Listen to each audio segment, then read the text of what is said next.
Hey everyone, I decided to go ahead and do this altar tour. I had a few people reach out and ask me what was on it and how I used my altar, and so I'm going to explain it. The first part was aesthetics, just what it looks like and the feeling of peace it brings me, and this is the workings of it. This piece was a dragon that my mom gave me years and years ago from Mammoth Caves. It is an absolutely beautiful piece that holds a lot of strength and positive energy for me. I've always been drawn to unicorns. It is my Celtic birth animal, and ever since I was a little girl, I've loved them.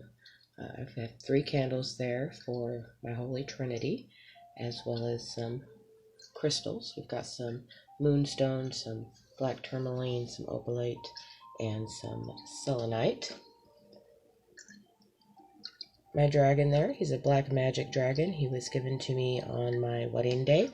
I thought it was really cute because he kind of looks like he's holding a ball and chain here, but that's really just his little black crystal ball, but he's absolutely gorgeous. Fountain there to represent water.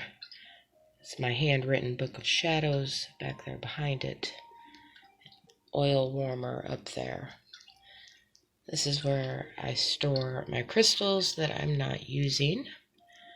I do know the names of them all.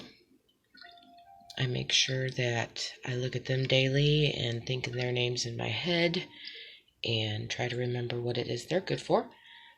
That's my bowling right there. I use that to carve my candles. This is my main working area over here. I have my wand there that I made from a holly tree in our yard that represents air to me. Over here to the east is earth. I have some buckeye and some tree moss in there for now. Sometimes I change that out with other earthy objects. Sometimes I do change my wand out for a feather or some sort of other air item. I do know that some people put earth in the north. Sometimes I do too. I'm not against that, but normally I feel air is north, so that's where I put it. Candle down here for fire to the south with some fire crystals, of course some earth crystals. Over here for water, some seashells and some water crystals. It's my lady candle and figurine. Over there is my Lord candle and figurine. The cross for the sacrificial king, some sunstone.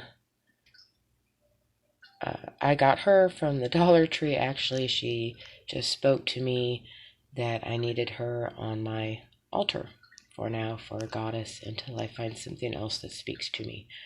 Amethyst for the goddess, as well as amethyst for my the one candle, divine creation, spirituality. Back here is a Bridget's cross. There we go. That I made to represent the goddess Bridget. I do associate with her quite a bit. This up here is just a witchy thing that I made. I drew that around Yule time.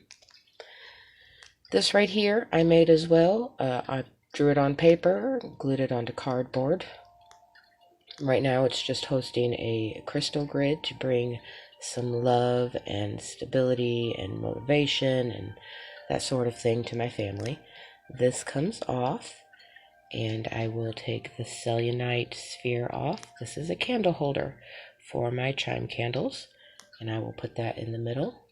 Sometimes I even leave it on the mirror there, and I will use that in my spell work.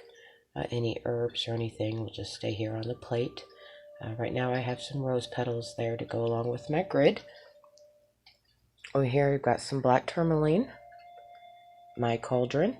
I use it mostly for burning incense and making black salt. However, I'm not opposed to cleaning it out and baking an offering cake in it. Speaking of offerings, that is my offering bowl. Right now there's just some avocado pits in there from our dinner the other night.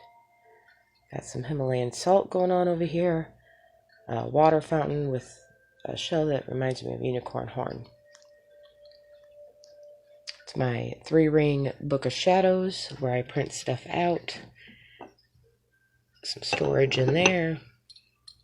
I keep my chime candles in there. Some herbs and oils that I use often there. Down in here is where I keep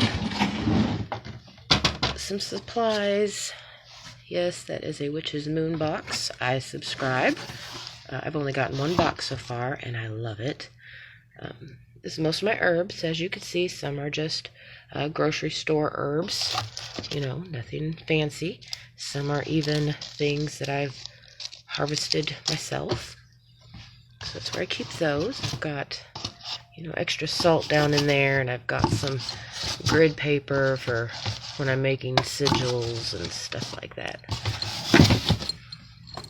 Some other crafty books and just some other supplies for my craft I keep in there. And I do plan on decorating this box up. I just haven't done it yet. In here I keep any extra incense and resin and some tea candles or charcoal. And in here I keep my tarot cards and any witchy candles or spell related items that I plan on using in the near future. And so that's it. That is my working area and my altar. Everybody's can be different. It can be as big or as small as you choose. I make it a priority to have this space. It brings me a great peace and comfort, and so I pretty much just make it a priority to dedicate this space to that. If you don't have this much space, that's okay. Just use what you have, whatever makes you feel nice and you can look at, and it's a place you want to work at and meditate at and help bring positive and enlightening energies into your life. So I hope this gives some sort of inspiration. And remember, your path is unique to you. And I hope you all have a blessed day.